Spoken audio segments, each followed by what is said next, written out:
Dr. Clampit, this is the BSG final presentation by Team 1G, better known as RSG Footwear. My name is Hector Peña.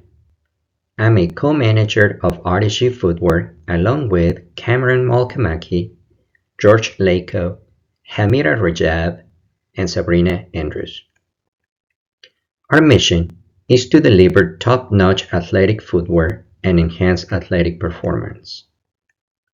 Our vision strategy is to become a leading global producer and distributor of affordable, comfortable, high-quality, and fashionable footwear for people of all ages. The strategic plan for year 11 was to focus on a low-cost strategy through high productivity measures while keeping the cost per pair at the lowest. We invested in compensation and training to enhance productivity in our facilities. We enhanced quality by utilizing superior materials and different enhanced styling. We increased the number of models and aimed for a low rejection rate. We offer rebates to our customers, provided dividends to our shareholders, and repurchased the company's stocks. Hello, my name is George Lako, a member of the RSG Footwear Management Team, and I'm going to talk to you about our SWOT analysis for year 11. A strength that we possess is that the new management team has a diverse set of skills and knowledge due to our prior work experience that we think will be beneficial to our business. A threat is that we don't know very much about our competitors' strategies or any competitive advantages that they may have. A weakness is we are unable to analyze market conditions and make informed decisions based on the limited information provided. And an opportunity we have is the ability to gain an immediate market share through our projected production plan. The strategic group map for North America year 11 is shown below. Some points of interest are most teams focused on a moderate number of shoe models and are clustered accordingly in both the internet and wholesale marketing segments. Our competitor, Team B, had a competitive advantage in superior quality material, number of models, and they had a high investment in total quality management. The strategic group map for year 11 of the Asia Pacific region has similar clusters, and I can give you some key points that we've observed so far. Most competitors are projected producing between 300 and 350 models, while Team D focused on producing over 400 models. This gave Team D a very big competitive advantage over the other teams. Our team only planned to produce 300 models in the region, which is why we're part of this cluster.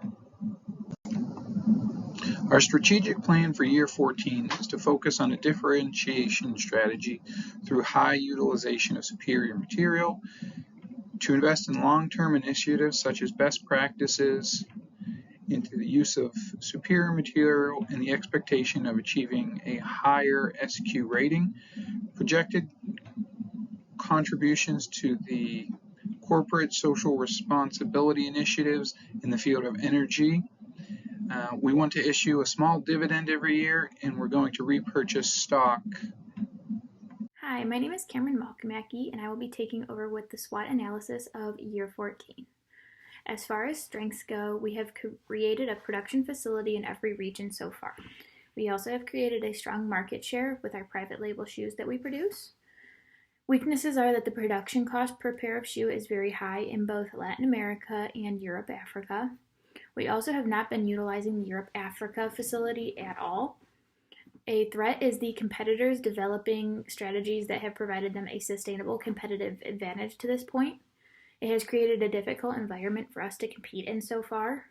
And opportunities would be to capitalize more on these celebrity endorsements in order to create that brand awareness, as well as to enhance our SQ rating through use of better quality materials and the TQM. From the results of the cluster chart, it is apparent that the strategy that many companies were utilizing for year 14 in North America was to have higher numbers of models. Our company fell just outside of the cluster because we did not offer as many shoes as the other companies have. Our strategy going into year 14 was to increase the number of models offered while also trying to manage an average SKU rating and price. As you can see in the cluster, we managed to hit that strategic goal. One of our top competitors is Team B, and they have managed to create a sustainable competitive advantage up to this point. They offer a large number of models that are considered more high-end. They rely on using those superior materials in order to charge a higher price. It appears they may be more using a focused differentiation approach to target those high-end consumers. This cluster chart for year 14 for the Asia Pacific region, it shows a similar aspect as far as North America region has. More companies are focused on producing a large amount of models. Once again, competitors F, B, and A all stay on the higher end of the spectrum in terms of the price and SKU rating. J is the only company that has decided to keep their models relatively low. Our company once again falls outside of the cluster with companies I, D, and H. We didn't offer as many shoes as them, but we compete with them when it comes to the price and the SKU ratings. Team B still holds that competitive advantage because of their models and their superior material usage, while Team F has a competitive advantage because their products are of the highest quality, which also comes with the higher price point. Company performance trends from years 11 to 14 included a highest EPS of $3.20, which occurred in year 11. And then we began to see EPS start to decline beginning in years 12 and finally bottoming out at the lowest value of 98 cents.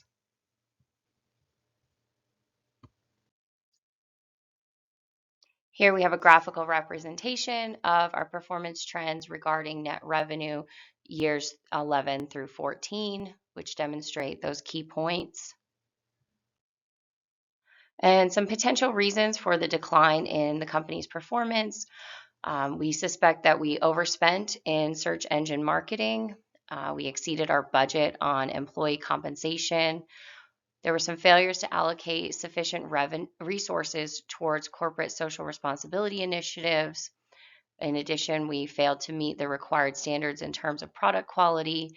There was some difficulty in comprehending the trends of the market demand in certain regions. We had missed opportunities to produce enough private label shoes to meet the required demand, which resulted in a high per pair cost. And finally, we experienced decreased revenue due to a decrease in market share. Hello, my name is Hamida Rajab and I am one of the managers at RSG Footwear. I will be presenting the last part of the group presentation. My co-manager, Sabrina Andrews, provided insight into potential factors that may have contributed to our suboptimal performance in the years 12 through 14. And now I would like to proceed with our analysis by comparing graphical representations of our data. From the graph, it is apparent that our team outperformed Team B in year 11. Our team had a distinct competitive edge in the wholesale and private label sectors in North America and the private label segment in the Asia Pacific region, while Team B held a competitive advantage only in the internet segment in the two regions. Our team's wider range of models and products thus allowed us to secure a higher market share. And as a result of this, we were able to offer and sell more models than Team B. In contrast, Team I had a competitive edge over our company by offering a wider range of footwear models and spending more on brand advertisement for their wholesale marketing efforts in both regions. And as a result of this, they could sell more shoes in those areas as compared to our company.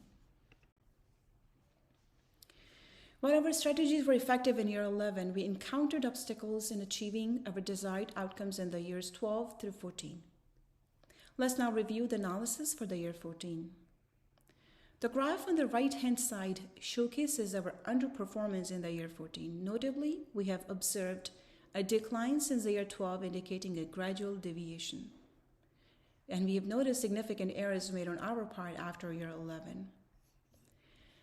In the year 14, our company's market share in Europe, Africa was lower, while we had no presence in Asia Pacific and Latin America, primarily due to higher pricing. Due to their affordable but high-quality shoes, both competitors Team B and Team I had higher demand for private label products in all regions. And due to oversupply of shoes, our stock prices decreased. Furthermore, the decline in EPS, ROE, and revenue growth discouraged the new investments. So far, whatever we discussed in the last two slides represents the changes in revenue growth. After a promising year 11, our company unfortunately experienced a decline in revenue due to a suboptimal strategy and lack of understanding of the market conditions. In contrast, Team B, JSL Corporation, performed better than us during the same period. We noticed a decline in our revenue in years 13 and 14, while there is a significant increase in the revenue for the other two competitors. Due to their low price and high quality, our competitors had a higher demand for private label shoes across all regions. After the detailed analysis, we have learned that we should have analyzed each region's demand before making a decision. Instead of shipping products to Europe, Africa, and Latin America, we decided to produce them in these regions. However, since the production rates were higher in these regions, the cost increased while the profit decreased. As a result, we ended up with almost 40% of our inventory unsold. To ensure efficient production and timely delivery, it would have been better to carry out the manufacturing process in North America and Asia Pacific regions and then distribute the shoes to various markets in Europe, Africa, and Latin America. This approach would have helped minimize the production costs and reduce shipping time while ensuring that the shoes reach their destination on time. We also realized that investing in brand advertisement is crucial to establishing a strong foothold in the market.